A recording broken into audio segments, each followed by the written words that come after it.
இதை சாப்பிட்டதுக்கப்புறம் என் கால் தரையில் நிற்கவே இல்லை. அங்கிட்டு இங்கிட்டு ஓடிக்கிட்டே இருந்தேன் ஹாப்பினஸில். அப்படி என்ன ரெசிபி பண்ணேன்னு பார்த்துடலாமா? டடா!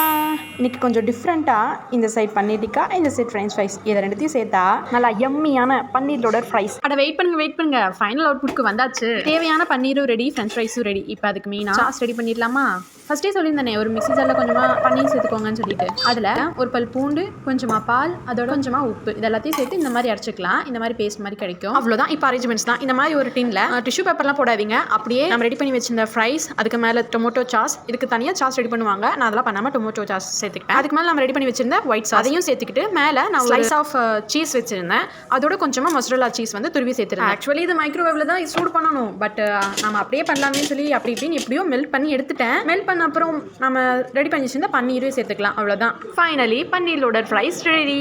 இது இப்போ டேஸ்ட் பண்ணிடலாமா? பாருங்களேன் சீஸ் எப்படி வருதுன்னு. பன்னீர் ஃப்ரைஸ், அந்த சாஸ் எல்லாத்தையும் வச்சு சாப்பிடும்போது என் ஃபேஸில் இருக்கிற ரியாக்ஷனை பார்த்தாவே தெரியும் எவ்வளோ சூப்பராக இருந்துச்சுன்னு. நான் பண்ணதுலேயே பெஸ்ட்டுன்னா இதைத்தான் நான் சொல்லுவேன். ஏன்னா அவ்வளோ சூப்பராக இருந்துச்சு. கண்டிப்பாக நீங்களும் ஒரு டைம் செஞ்சு பாருங்க.